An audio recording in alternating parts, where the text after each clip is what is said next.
Hello everyone. तो साथियों, thumbnail से पता चल गया होगा आपको कि हम इस वीडियो में प्राइवेटाइजेशन के बारे में बात कर रहे हैं कि अभी क्या चल रहा है, मतलब विभाग में क्या चल रहा है, मैनेजमेंट क्या कर रहा है, मीडिया में क्या चल रहा है। तो बहुत कुछ घटित हो रहा है, इंटरनल भी एक्सटर्नल भी। तो थोड़ा क्या मतलब एक एज ए एम्प्लॉई क्या हमको जानना चाहिए, एज ए स्टूडेंट क्या मुझे जाना चाहिए, जो लोग तैयारी कर रहे हैं, चाहे वो पास आउट हो गए हों, चाहे अभी भी कॉलेज में हों, या फिर डिप्लोमा होल्डर्स हों जो जेई या टीजी2 अन्य एग्ज़ाम की तैयारी कर रहे हैं, आईटीआई होल्डर्स, आम जनता के तौर पे भी सबके लिए महत्वपूर्ण है, क्योंकि ये एक ऐसा इसेंशियल सर्विसेज है जो सबके लाइफ से जुड़ा हुआ है। तो एम्प्लॉयमेंट के पॉइंट ऑफ व्यू से भी और इकोनॉमिक पॉइंट ऑफ व्यू से भी हर चीज़ से रिलेटेड ये सबके आम जनता के जीवन में ये चीज़ असर करती है। तो साथियों, आप लोगों को पता है कि प्राइवेटाइजेशन का जो मामला चल रहा है यूपीपीसीएल में, वो बेसिकली दो डिस्कॉम को लेके चल रहा है, एक पूर्वांचल और एक दक्षिणांचल। पूर्वांचल दक्षिणांचल को हाई लॉस डिस्कॉम बोला जाता है, क्योंकि यहाँ लॉसेस ज़्यादा हैं कंपैरिजन टू अदर डिस्कॉम। तो इनमें प्राइवेट पीपीपी मॉडल लाने की बात की जा रही है। पीपीपी मतलब कि प्राइवेट पब्लिक पार्टनरशिप, जिसमें आपके प्राइवेट के 51% शेयर रहेंगे और पब्लिक के यानी गवर्नमेंट के जो शेयर रहेंगे वो 49% रहेंगे। तो बेसिकली जो मेन गवर्निंग बॉडी रहेगी वो प्राइवेट फर्म ही रहेगी। बोर्ड ऑफ डायरेक्टर्स में गवर्नमेंट के रिप्रेजेंटेटिव रहेंगे। सपोज डेट अगर 5 डायरेक्टर्स हैं तो उसमें से 2 विभाग के रहेंगे, गवर्नमेंट के रहेंगे, 3 प्राइवेट कंपनी के रहेंगे। तो ये पूरा मामला है। तो इसमें देखिए, सबसे बड़ी चीज़ है कि जो लोग तैयारी कर रहे हैं उन पे क्या असर है। साथियों, पहले आपको पता ही है कि हमारे पास पश्चिमांचल, दक्षिणांचल, पूर्वांचल, केस्को, मध्यांचल, ये 5 डिस्कॉम हैं, और ट्रांसमिशन को एक ले लें तो 6। वो हालांकि ट्रांसमिशन ट्रांस को बोलते हैं, डिस्कॉम बेसिकली 5 है हमारे। तो 5 में से जो 2 बड़े हैं पूर्वांचल और दक्षिणांचल ही हैं। तो अगर आप यहाँ पे अगर प्राइवेटाइजेशन करते हो तो जो जो लोग तैयारी कर रहे हैं एग्ज़ाम की, उनके लिए असर ये पड़ेगा कि वैकेंसीज़ बहुत कम हो जाएंगी आपके लिए, सबसे बड़ी बात। क्योंकि यहाँ से अगर चीज़ें, क्योंकि वो ऑप्शन दिया जा रहा है, हर एम्प्लॉय को ऑप्शन दिया जा रहा है कि चाहे आप वहीं पे स्टे रहिए, उसी पीपीपी मॉडल में काम करिए, या फिर अदर डिस्कॉम में चूज़ करके चले जाइए। तो दोनों ही केस में नुकसान स्टूडेंट का है जो लोग तैयारी कर रहे हैं, क्योंकि एक तो वैकेंसीज़ पहले ही 2 डिस्कॉम में कम हो रही हैं, ऊपर से एक्सेस लोग दूसरे डिस्कॉम में ट्रांसफ़र किए जा रहे हैं। तो ओवरऑल आपकी लॉन्ग टर्म में भी वैकेंसीज़ काफ़ी कम हो जाएंगी, जो कि इलेक्ट्रिकल इंजीनियर्स के लिए बहुत ही एक अच्छी चीज़ नहीं है। आपकी वैकेंसीज़ पे असर पड़ेगा, और ख़ासकर से जो आईटीआई होल्डर्स हैं, जैसे टीजी2 की वैकेंसीज आती है उनके लिए, डिप्लोमा होल्डर्स हैं उनके लिए जेईज़ की वैकेंसीज आती है। तो जैसे जैसे आप नीचे जाते हैं ना, वैकेंसीज़ ज़्यादा आती हैं, तो वहाँ पे आपको बहुत ज़्यादा चोट पहुँचने वाली है। ए लेवल पे तो मान लीजिए सपोज डेट अगर 100 वैकेंसीज आती थी तो अब वो 40 आएंगी, 50 आएंगी। लेकिन टीजी2 लेवल में अगर मान लीजिए 1000 वैकेंसीज आती थी तो अब 200, 300 ऐसे आएंगे। जेई लेवल पे भी वैसे ही, अगर 800 वैकेंसीज आती थी पहले, तो अब प्राइवेटाइजेशन या पीपीपी मॉडल के बाद 300 या 400 आएंगे। तो ये ओवरऑल मतलब पॉइंट हुआ कि हमारे पे क्या उसका असर पड़ेगा। कंज्यूमर पे कुछ अलग असर पड़ेगा। बहुत सारी चीज़ें चल रही हैं, जैसे गवर्नमेंट क्या वो जो सब्सिडी देती है जिससे रेट एक मिनिमम बना रहता है, वो बना रहेगा कि नहीं। पीटीडब्ल्यू में जो पीटीडब्ल्यू मतलब प्राइवेट ट्यूबवेल्स, जो नलकूप के कनेक्शन होते हैं, पानी जिनसे सिंचाई की जाती है, उसकी जो फ्री योजना है क्या वो कंटिन्यू रहेगी कि नहीं रहेगी। तो किसानों के भी काफ़ी असर पड़ेगा। तो ये सारी चीज़ें हैं कि ये लोग ओवरऑल इससे इफ़ेक्ट डायरेक्टली या इनडायरेक्टली होने वाले हैं। अब बात यह है कि पीपीपी मॉडल क्यों किया जा रहा है, क्योंकि आपको पता है कि जो दोनों डिस्कॉम हैं वो लॉसेज में चल रहे हैं, पूर्वांचल और दक्षिणांचल दोनों का अगर मिला लें आप, तो लगभग 42 ज़िले कवर करते हैं, जो कि अगर आप देखें तो यूपी के लगभग आधे हिस्से वो कवर करते हैं। साथियों, जो इम्प्लीमेंटेशन है, इम्प्लीमेंटेशन में दो चीज़ सामने आ रही है। एक तो कुछ जगह से विरोध मिल रहा है अपोजिशन का, कुछ जगह से विरोध मिल रहा है संयुक्त संघर्ष समिति का, जो कि एक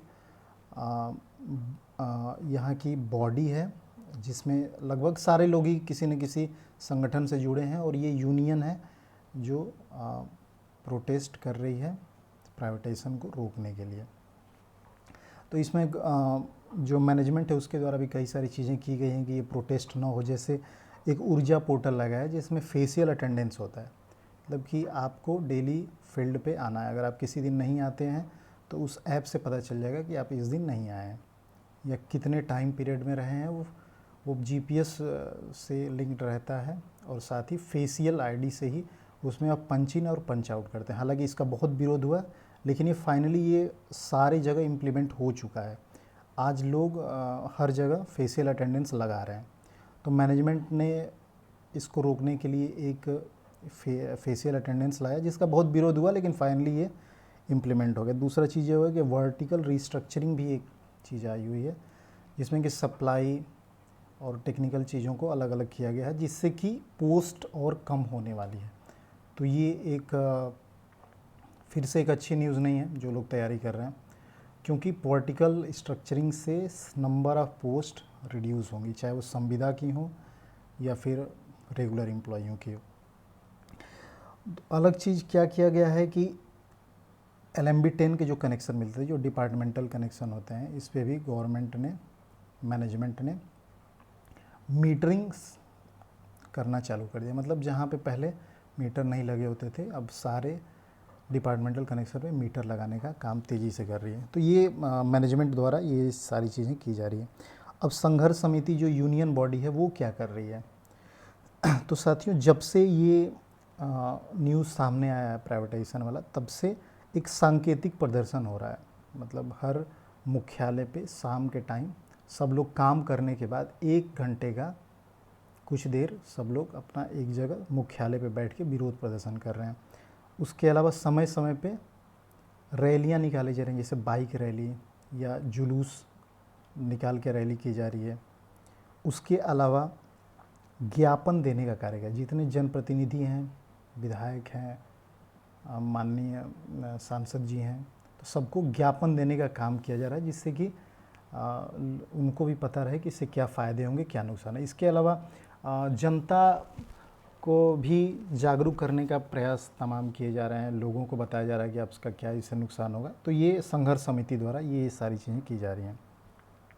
इसके अलावा जो ट्रांजैक्शन कंसल्टेंट हैं, उसके ऊपर संघर्ष समिति ने सवाल उठाया है कि ये यूएस में ब्लैक लिस्ट कंपनी है, तो इसको कैसे ट्रांजैक्शन कंसल्टेंट्स का यूपीपीसीएल के प्राइवेटाइजेशन में इसको मिल गया।